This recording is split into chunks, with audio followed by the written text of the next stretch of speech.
I didn't notice her at first. The place was empty, the kind of quiet where every sound feels too loud. My shoes squeaked against the floor, the weights clinked with small metallic sighs. It was past 10, the lights dimmed to that low yellow that makes everything feel a little secret. Then I felt it, the sense of being seen.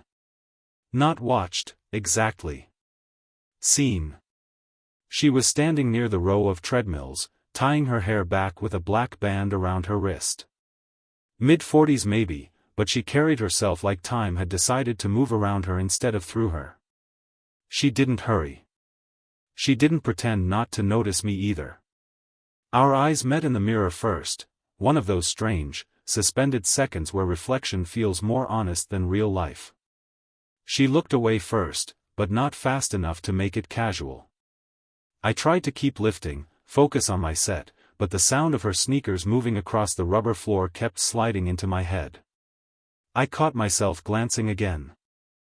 Her movements were deliberate, almost careful, as if she was trying not to disturb the quiet between us. When she passed the dumbbell rack, I stepped aside automatically, giving her space. "Thanks," she said, soft, low. Her voice didn't need volume, it carried in a way that made my chest tighten.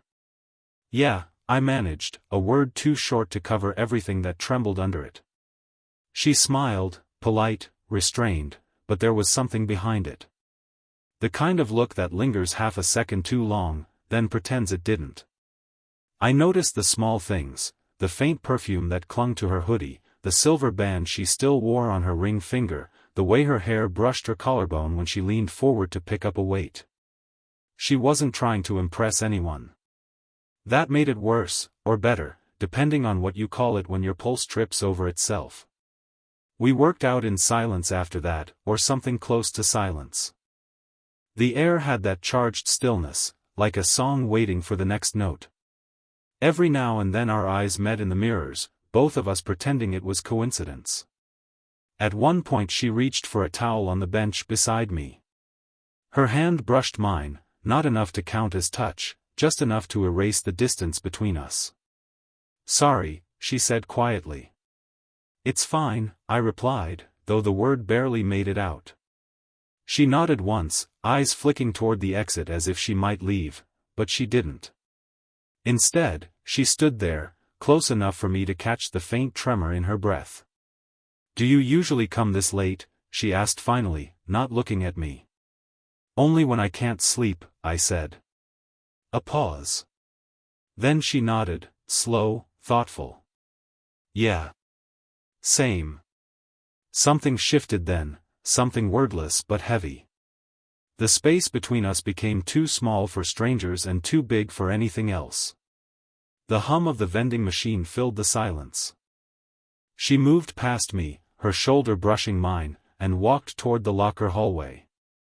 For a second, I thought she was gone. Then, she stopped at the doorway. Looked back once. Her eyes found mine through the glass reflection, steady, unreadable, like she was weighing something she didn't want to name. And before I could say anything, the lights flickered. The automatic doors opened with a hiss, and someone else walked in.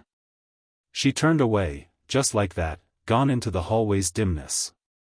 But the scent of her shampoo stayed behind, soft and impossible to ignore. I told myself I wouldn't go back the next night. But after dinner, after scrolling through my phone and pretending not to think about her, I found myself standing at the same front desk, scanning my key tag, pretending it was routine. The place was quiet again, just the hum of the ceiling fans, the low thud of music bleeding through someone's earbuds. And her. Same spot, near the treadmills. Different hoodie this time, hair tied up but loose at the edges. She caught my reflection before I could pretend I hadn't been looking for her. "Couldn't sleep again?" she asked, voice soft but steady. "Guess not," I said. She smiled like she almost believed me. We ended up on side-by-side machines, the silence between us comfortable in a strange way, too heavy to be casual, too light to be serious. When she leaned to adjust the settings, her arm brushed mine. Neither of us moved away. I noticed things I hadn't before, the way her left shoulder tilted slightly forward, like she'd once carried something heavy for too long. The faint scar near her collarbone. The tired beauty of someone who'd lived through too much and learned to hold it together anyway. We didn't talk much. But when we did, it came in quiet bursts. "Do you always train this late?" I asked. She hesitated before answering. "Started after my divorce. The house felt too empty at night." She caught herself, looked away. "You probably don't want to hear about that." "I don't mind," I said quickly, maybe too quickly. Her lips curved just slightly. "Careful. People might think you're interested." "I think they'd be right," I said before I could stop myself. She froze. Not offended, more like surprised. The air seemed to shift between us, the rhythm of the machines suddenly too loud. Then she smiled again, but it didn't reach her eyes this time. "You shouldn't say things like that." "Why not?" She didn't answer. Just slowed her pace, turned off the machine, and grabbed her towel. "Because it makes things complicated." Later, by the water fountain, she handed me a bottle without looking directly at me. "You're too young to understand complicated," she said quietly. I almost laughed. "You'd be surprised." That earned me a glance, sharp, amused, but with something wounded under it. "My son's closer to your age than I am," she said. I didn't know what to do with that. It was the first time she'd said something that placed a wall between us. And yet, she was the one who lingered, standing too close, her shoulder brushing mine as she filled her bottle. "I didn't mean," she started. "I know," I cut in. "You don't have to explain." But I wanted her to. There was a silence, long enough for me to hear the sound of her breathing, soft and uneven. When she finally spoke, her voice was low, almost a whisper. "You remind me of someone I used to know. He made me feel young again." Her words hit deeper than they should have. "I don't want to remind you of someone else," I said. That made her look at me, really look. Her eyes softened, and I saw the conflict there, interest, guilt, something unspoken that scared her. "You shouldn't say things like that either," she murmured. This time, I smiled. "Maybe we both should stop coming here late." "Maybe," she said, but didn't move. We stood there, the hallway light flickering above us, the rest of the gym gone quiet. She reached out, brushing a bit of chalk dust off my shoulder, fingertips lingering just long enough for my pulse to stumble. Her eyes met mine, close, unguarded. Then a door slammed somewhere in the back, breaking the moment.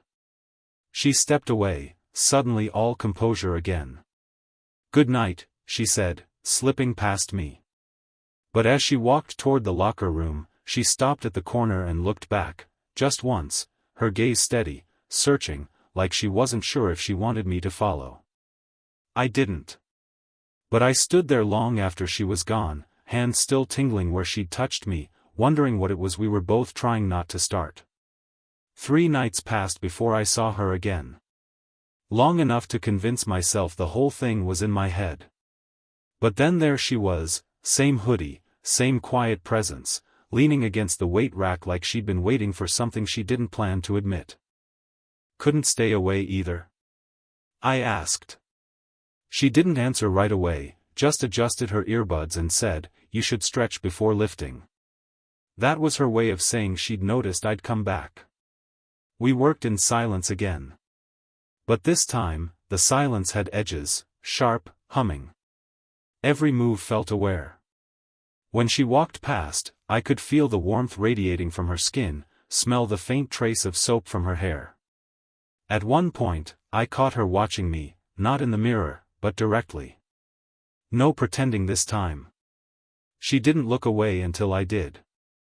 Half an hour later, we ended up near the same bench. She was adjusting the weights, and I reached for the same plate at the same time. Our hands met, full contact, skin against skin. Neither of us pulled back. Her fingers tightened before she realized it, then slipped away too fast. "Sorry," she whispered. "Don't be," I said quietly. Her breathing hitched, barely noticeable, but I heard it. She turned her face slightly, like she was trying to compose herself. "You can't," she started, then stopped. "Can't what?" Her eyes lifted to mine, dark and unguarded. "Make me forget where I am." I didn't know what to say to that.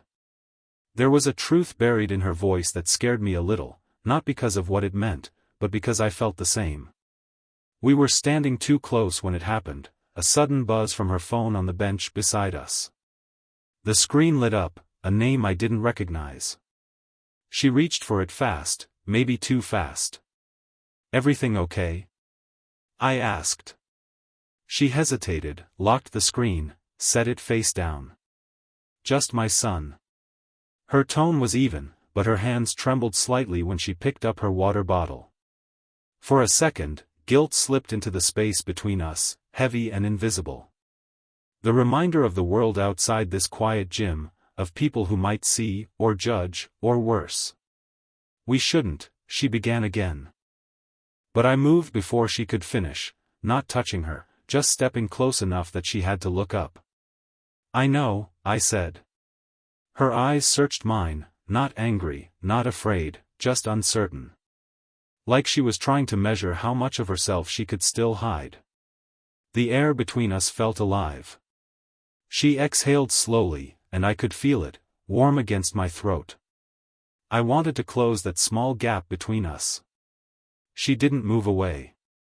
Her hand came up, almost unconsciously, resting on my arm. Just that. Barely pressure. But it was enough to undo every line we'd drawn. We stood there, both of us motionless, like one wrong breath could tip everything over.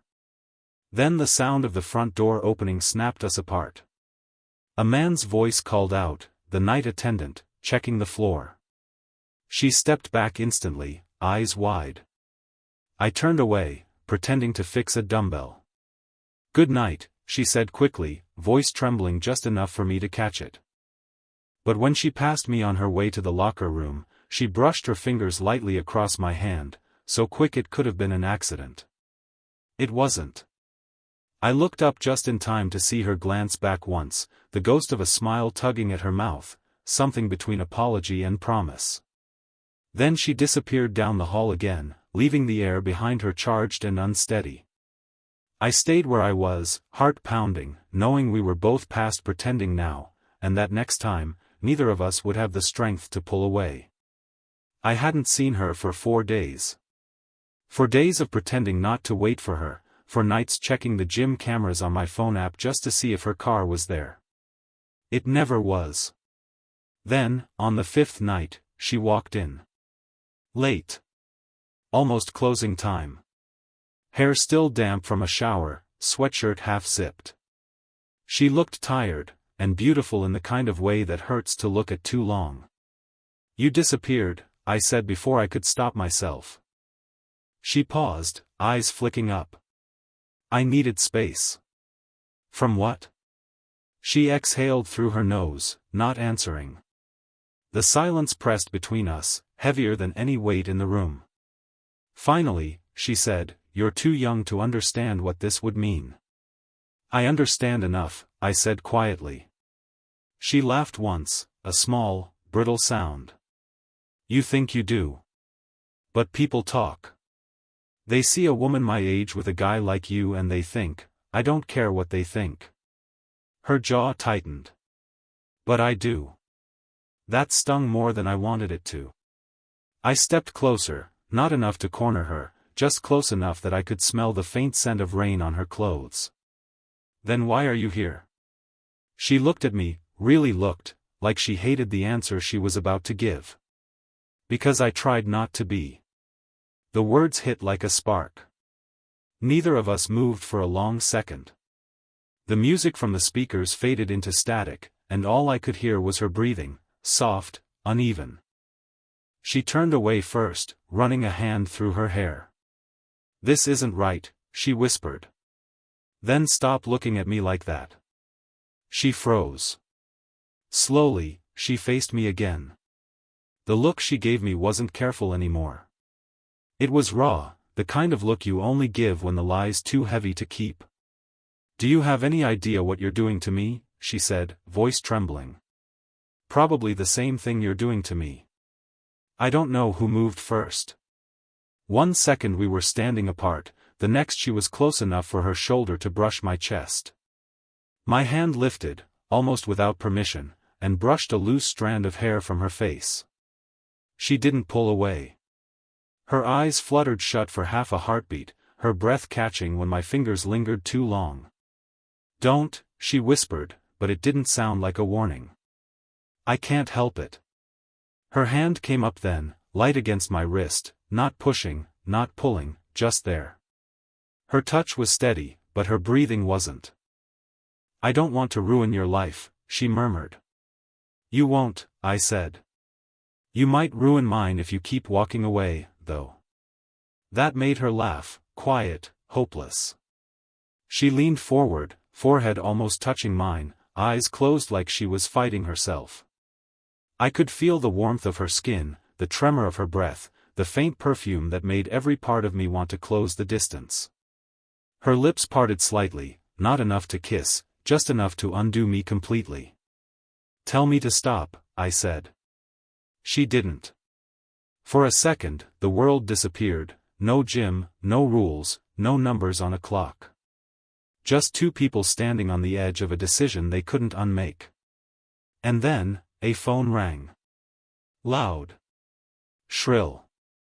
Breaking everything. She pulled back fast, fumbling for the phone in her bag. The name on the screen froze her. I didn't need to ask who it was. She answered with a shaking voice, turned away, and walked toward the locker hallway. I stood there, still feeling her warmth on my skin, her words echoing in my head. I tried not to be. I didn't see her for a week after that night. The phone call had sliced something open between us, not just distance, but a kind of silence that felt deliberate. Every night I came to the gym anyway, hoping, pretending I wasn't. And then, one night, she was there. Same hoodie. Same quiet presence. But this time she didn't look at me right away. She went straight to the back corner, to the stretching mats, and sat down like she'd been holding her breath for days. I waited a minute before walking over. "Hey," I said softly. She looked up, eyes tired, mascara faintly smudged, hair still damp from the rain. "Hey. You okay?" "Not really," she said, almost laughing. "But I'll live." I hesitated, crouched down across from her. The lights above flickered, that same old hum that always made the place feel half dream, half real. "I shouldn't have left like that," she said. I just panicked. "It's okay," I said. "It's not," she replied. Her hands twisted the towel in her lap. I told myself I could handle this. That it was just harmless. But it's not harmless anymore, is it? "No," I said quietly. "It's not." She looked at me for a long time, then whispered, "I lied to you." Something in my chest tightened. "About what?" "That night I told you I came here after my divorce because the house was empty." She took a slow breath. "That wasn't the only reason." Her voice broke a little. "I used to come here with someone," she continued. "A trainer. Younger. Kind. He made me feel seen. I thought it was love. But it wasn't. It was escape. And when it ended, I swore I'd never blur that line again." I didn't speak. I could see her shaking, not visibly, but in the small movements, the twitch of her jaw, the way her fingers kept pressing the same spot on the towel. "I thought I was done with all that," she said. "Until you walked in. You looked right at me that first night, not like I was older, not like I was invisible. Just like I was there." I swallowed hard. "You think I was trying to replace him?" She met my eyes. I think I was trying to replace what he made me feel. The words hit with the weight of truth, heavy, uncomfortable, but real. I should have stepped back. I didn't. Instead, I moved closer, until her knees brushed against mine. "You're not him," she said quietly. "I know. But you make it harder to forget what I promised myself." She tried to smile, failed. For a second, neither of us spoke. The gym felt too quiet again, no music, no movement, just the low buzz of lights and the soft patter of rain outside. I reached out slowly, brushing my fingers over her hand. She didn't pull away, but her breath caught. "I shouldn't want this," she said. "I don't think we get to choose," I whispered. Her hand turned, palm meeting mine, the smallest motion, but it felt like everything. Her thumb moved once, tracing the inside of my wrist. It wasn't a kiss. Not yet. But it was enough to make the world tilt. Then, footsteps. A man's voice called from the front desk, faint but clear. "We're closing in 5. She froze. So did I. When the voice faded, she looked at me again, eyes full of something tangled between fear and wanting. "This can't keep happening," she said. "But it already is." She stood slowly, gathering her things, shoulders tight. For a moment, I thought she'd just walk out again. But instead, she stepped close enough that I could feel the warmth of her body through my shirt. "If we do this," she whispered, "we don't come back from it." "I know." Her hand brushed my jaw, light as breath. "Then you better be sure." And before I could answer, she turned and walked toward the door, not running, not looking back, leaving me standing there with the sound of rain and the echo of her voice hanging in the air like a dare I wasn't sure I could resist. The next night, the gym was almost dark when I walked in. Rain pressed against the windows, the kind that makes the world outside feel far away. She was there already, sitting on the floor beside the treadmill, stretching in silence. No headphones this time. No walls between us. I stopped a few feet away. Neither of us spoke. The hum of the lights, the steady rhythm of the rain, that was all. "You came back," I said finally. She looked up. "So did you." Something about her voice was different, steadier, but softer, like she'd already made peace with what might happen next. "I don't want to keep pretending," I said. Her eyes lifted, searching mine. "Pretending what?" "That this is nothing." She smiled faintly, not amusement, but recognition. "It's not nothing," she said. "That's the problem." I sat beside her, the mat cold beneath us. For a moment, neither of us moved. She glanced at the clock, the red digits glowing 10:47. The world felt paused. "I keep thinking about that night," I said quietly. "When you said you tried not to be here." Her breath hitched just a little. "And? I keep wondering what would have happened if you hadn't picked up the phone." That pulled a small, unsteady laugh from her. "Don't ask questions you already know the answer to." The sound of the rain deepened. A drop of water slid from her hairline to her neck. Without thinking, I reached out, brushed it away with my thumb. Her skin was cool, soft beneath my fingers. She didn't move. "You shouldn't," she whispered. "I know." My hand stayed there anyway. Her pulse fluttered beneath my touch.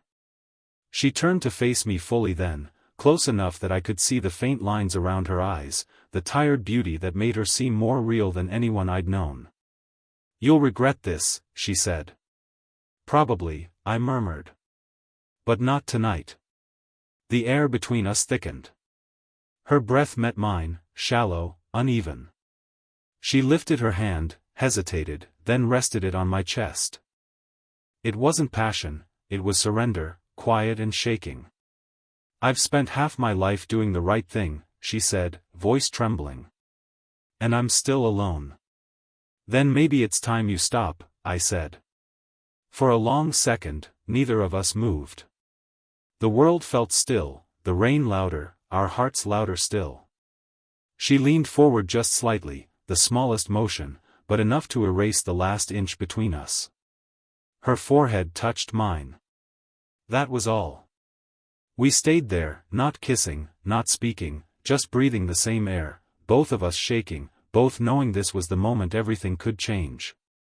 Then she whispered, "If we do this, it can't be because we're lonely." "It's not," I said. "It's because I see you." Her eyes closed, and when she opened them again, the fight was gone. Only truth remained. She pressed her hand to my face, tracing the edge of my jaw. "You shouldn't make promises you can't keep. Then don't ask me to." The lights flickered once, a flash of white across the mirrors. Somewhere, a machine clicked off, the timer for closing. She exhaled, slow and unsteady. Then she stood, reaching down to take my hand. "Walk me out," she said. We didn't speak as we crossed the room.